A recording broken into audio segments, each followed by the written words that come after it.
আমি একজন বিপর্যস্ত পিতা। আমার এক মেয়ে অষ্টম শ্রেণীতে পড়া অবস্থায় গোপনে একজনের সাথে অবৈধ সম্পর্কে জড়িয়ে পড়ে। এতে সে বেবি কনসিভ করে ফেলে। লোকলজ্জার ভয়ে আমি গোপনে তার অ্যাবর্শন করাই। এখন সে এবং আমার বাবা মা সবাই অত্যন্ত লজ্জিত এবং অনুতপ্ত। আল্লাহর কাছে খাঁটি মনে তওবা করেছি, আমরা যেন শাস্তি পবিত্র করতে চাই, যেন সে আখিরাতে আল্লাহর পাকড়াও থেকে বেঁচে যায়। এ বিষয়ে ইসলামী দৃষ্টিভঙ্গি আপনার কাছে জানতে চাই। নামাজে সালাম ফিরানোর সময় পাশে থাকা আয়নার দিকে চোখ গেলে কি গুনাহ হবে? সবার সময় বীর্য বিছানা চাদরে পড়লে বিছানা নাপাক হবে কিনা? নাপাক হলে তার করণীয় কি? ছোটবেলায় আমার হাত থেকে কোরআন মজিদ পড়ে গিয়েছিল, এখন আমার করণীয় কি? স্ত্রীকে কোনো উপহার দিতে গেলে কি মায়ের কাছ থেকে অনুমতি নিতে হবে? বাচ্চা দুধ খেলে মায়ের ওযু ভাঙবে কিনা? টয়লেটে হাঁচি আসলে কি আলহামদুলিল্লাহ বলতে হবে? কোন আমলের মাধ্যমে কি মানুষের ভাগ্য পরিবর্তন হয়? জানামাজে কাবার ছবি থাকলে সে জানামাজে কি নামাজ পড়লে গুনাহ হবে? ছোট লম্বনা করে চলুন আমরা আপনাদের প্রশ্নোত্তর দেওয়ার পালায় প্রবেশ করি। শোভন আহমেদ আপনি লিখেছেন, সবার সময় বীর্য বিছানা চাদরে পড়লে বিছানা নাপাক হবে কিনা? নাপাক হলে তার করণীয় কি? যদি এটাকে খুঁটিয়ে উঠাতে পারেন তাতেও পাক হবে, আর ধুয়ে ফেলতে পারে সেটা উত্তম। অন্তত ওই জায়গাটা শুধু ধুয়ে ফেললে কিন্তু পাক হয়ে যাবে, পুরো বিছানা না ধুলেও চলবে। ফারুক হোসেন আপনি লিখেছেন, স্ত্রীকে কোনো উপহার দিতে গেলে কি মায়ের কাছ থেকে অনুমতি নিতে হবে? না, মায়ের কাছে নিতে হবে না। তবে যদি মা জানলে খুশি হন, কোনো অসুবিধা না হয়, তাহলে সেক্ষেত্রে জানানো ভালো। আর যদি জানলে অসুবিধা হয় বরং তবে সেক্ষেত্রে না জানানোই উত্তম। জানামাজে কাবার ছবি থাকলে সে জানামাজে নামাজ পড়লে গুনাহ হবে। আমাদের ভিডিও আছে, দেখে নিবেন। গুনাহ হবে না, নামাজ হয়ে যাবে, কিন্তু কাবার অসম্মান হয় সেরকম কিছু করবেন না, পায়ের নিচে পানো টানো, এবং এগুলো অ্যাভয়েড করতে পারলে ভালো। সলিড এবং ফ্রেশ কোনো কাপড় বা জানামাজের পর নামাজ পড়া উত্তম। কোনো আমলের মাধ্যমে কি মানুষের ভাগ্য পরিবর্তন হয়? দোয়ার মাধ্যমে মানুষের ভাগ্য পরিবর্তন হয়। কিছু ভাগ্য আছে যেগুলো চেঞ্জেবল, পরিবর্তন হওয়ার মতো সুযোগ আছে, সেগুলো দোয়ার মাধ্যমে পরিবর্তন হতে পারে। তবে পরিবর্তন হয়ে কোথায় গিয়ে দাঁড়াবে সেটা আল্লাহ তাআলা জানতেন, এবং সেটা আল্লাহর কাছে চূড়ান্তভাবে লিখিত আছে, যেটা তাকদীর লেখক ফেরেশতারাও জানেন না। ইবনে তাইমিয়া রাহিমাহুল্লাহ একটি গুরুত্বপূর্ণ হাদিসের ব্যাখ্যা এবং হাদিস উপস্থাপনের মাধ্যমে আমরা এটা বুঝতে পারি। মীরা মানিক লিখেছেন, সবাসের পর বিছানা চাদর পরিবর্তন না করে ওই বিছানার চাদরের উপরে জানামাজ দিয়ে নামাজ পড়া যাবে কিনা? সবাসের পর বিছানার চাদর পরিবর্তন না করে, জি।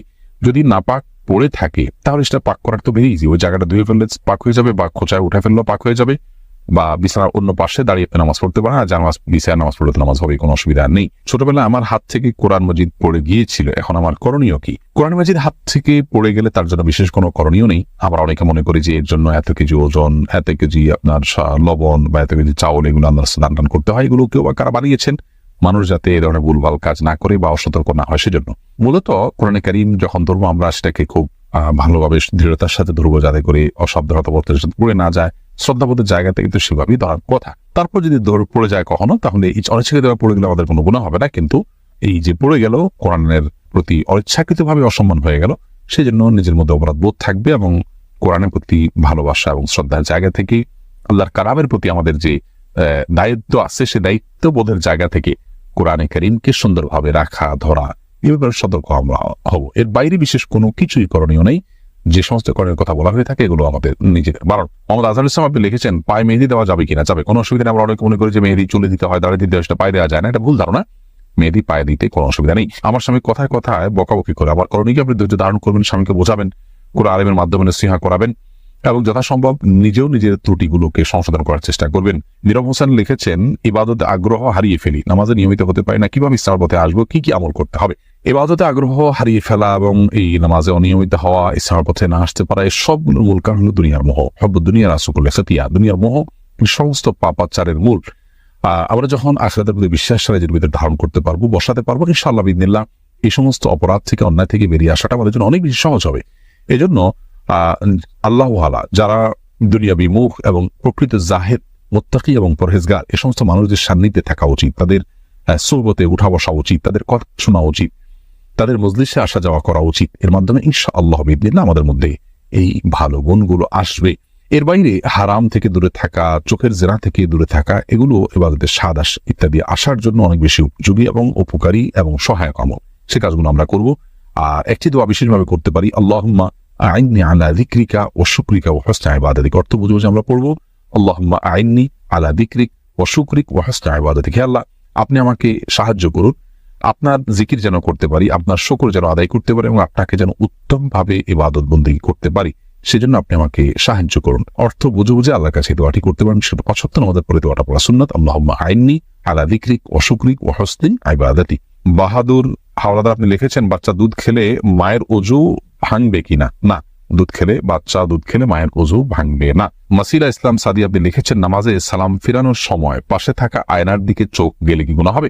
অনিচ্ছাকৃত চোখ চলে গেছে, তাহলে সাথে সাথে আপনি নিজেকে ফেরত নিয়ে আসতেন, তাতে কোনো হবে না। কিন্তু ইচ্ছাকৃতভাবে আয়না দেখা বা কোনো কিছু দেখা এটা জায়েজ নয়, কারণ আপনার দৃষ্টি তো আপনার সালাতের যে এরিয়া নিচের দিকে নিবদ্ধ থাকার কথা, আপনার সেখানে ডানে বা উপরে যাওয়ার কথা না। যদি যায় তাহলে সেক্ষেত্রে এটা সালাতের জন্য একটা ত্রুটি এবং সালাত যথাভাবে আপনি আদায় করলেন না। অনিচ্ছাকৃতভাবে একবার হঠাৎ করে চলে গেছে, সাথে সাথে আপনি ফেরত নিয়ে আসছেন, তাতে ইনশাআল্লাহ গুনাহ হবে না। মোহাম্মদ রাহাত খানাপি লিখেছেন, টয়লেটে হাঁচি আসলে কি আলহামদুলিল্লাহ বলতে হবে? মনে মনে বলবেন বা বের হওয়ার পরে বলবেন। এরপরে আবু হানিফ রাজু আপনি লিখেছেন, অনেক সময় দেখি কবর দেওয়ার পর কবরের 4 কোণে 4টা খেজুর গাছের ডাল পুঁতে দেওয়া হয় এবং নির্দিষ্ট সূরা তেলাওয়াত করা হয়। এর কি কোনো ভিত্তি আছে? না থাকলে মাইয়াতকে কবরস্থ করার পরে কি করা উচিত? মাইয়াতকে কবরস্থ করার পর নবী করিম সাল্লাল্লাহু আলাইহি ওয়াসাল্লাম বলেছেন, উদউ লিআখিকুম ওয়াস্তাগফিরু লিআখিকুম ওয়াসাউ লাহু তাসবিহ, অর্থাৎ তোমাদের ভাইয়ের জন্য তোমরা আল্লাহর কাছে ক্ষমা প্রার্থনা করো এবং তার জন্য দোয়া করো, সে যেন দুনিয়াতে যেরকম ঈমানের উপরে ছিল, মৃত্যুর পরও এখন মুনকার নাকিরের প্রশ্নের জবাবে যেন ঈমানের উপরে অটল অবিচল থাকতে পারে। তো সেজন্য আমাদের উচিত হলো, আমাদের কর্তব্য হলো ঈমানদার হিসাবে, ভাই হিসাবে, বোন হিসাবে কোনো ব্যক্তির মৃত্যুর পর তার জন্য, মৃত্যুর পর দাফনের পর, জানাজার পর, দাফন করার পর, কবর দেওয়ার পর কিবলামুখী তার জন্য আল্লাহর কাছে দোয়া করে যে আল্লাহ আপনি তাকে মাফ করে দিন এবং তাকে অটল অবিচল রাখুন ঈমানের উপরে যেমন তিনি দুনিয়াতে ছিলেন। তো এই দোয়াটা তার জন্য করা সুন্নাহ। এর বাইরে আপনার এই চারপাশে 4টা খুঁটি গাড়া বা গাছের ডাল পোতা কিংবা বিভিন্ন সূরা পাঠ করতে করতে এগুলো পোতা বা সূরা পাঠ করে এরকম কোন নির্দেশনা কোন হাদিসে আমাদেরকে করার জন্য নির্দেশ করা হয়েছে বলে আমার জানা নেই। আমরা সেটুকু করবো যেটুকু কোন হাদিস আমাদের জন্য নির্দেশনা দেওয়া হয়েছে। আর মন গড়া কোনো কিছু আমরা যদি করি তাহলে সেটি কোনো কোনো ক্ষেত্রে বেদাতে পর্যবসিত হতে পারে এবং সুন্নাহ দ্বারা সাব্যস্ত নয় সেরকম কাজকে শরীয়তের কাজ, ইসলামের কাজ হিসেবে আমরা মনে করে করব না, বরং এটা করার মধ্যে গুনাহের আশঙ্কা আছে। এরপর নাম প্রকাশে অনিচ্ছুক বন্ধনীতে লিখে একবার প্রশ্ন করেছেন, আমি একজন বিপর্যস্ত পিতা, আমার এক মেয়ে 8ম শ্রেণীতে পড়া অবস্থায় গোপনে একজনের সাথে অবৈধ সম্পর্কে জড়িয়ে পড়ে, এতে সে বেবি কনসিভ করে ফেলে। লোকলজ্জার ভয়ে আমি গোপনে তার অ্যাবর্শন করাই। এখন সে এবং আমার বাবা মা সবাই অত্যন্ত লজ্জিত এবং অনুতপ্ত।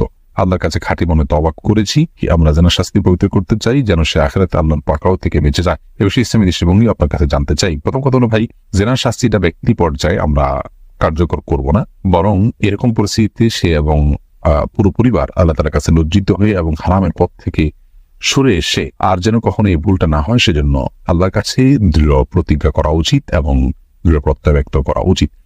তবে নাসুহা যেটাকে বলা হয় খাঁটি তওবা, সেটা আমাদের করা উচিত এবং আল্লাহ তাআলা ক্ষমাশীল, ইনশাআল্লাহ তাআলা ক্ষমা করবেন। এবং আপনার পরিস্থিতি তৈরি হলো, এটি কি কারণে তৈরি হলো, কোন জায়গায় তৈরি হলো, তাকে কি ধরনের প্রতিষ্ঠানে দেওয়া হলো, কিভাবে সে অন্য ছেলেদের সাথে যোগাযোগ করে বিপথে চলে গেছে, সেই যে লাইফস্টাইল সেটার ব্যাপারে আমাদের সংশোধনী আনতে হবে এবং ভবিষ্যতে যেন এরকম ভুল না হয় সেজন্য তাকে উপযুক্ত শিক্ষা প্রতিষ্ঠানে দিতে হবে এবং গভীর মনিটরিং রাখতে হবে এবং সুন্দর পরিবেশ তাকে দিতে হবে।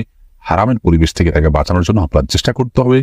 একজন সন্তানের জীবনে সচ্চরিত্র এবং চরিত্রবান হওয়া এটা এত গুরুত্বপূর্ণ যে তার জীবনে তথাকথিত আজকালকার প্রচলিত শিক্ষার চাইতে 1000 গুণ বেশি গুরুত্বপূর্ণ।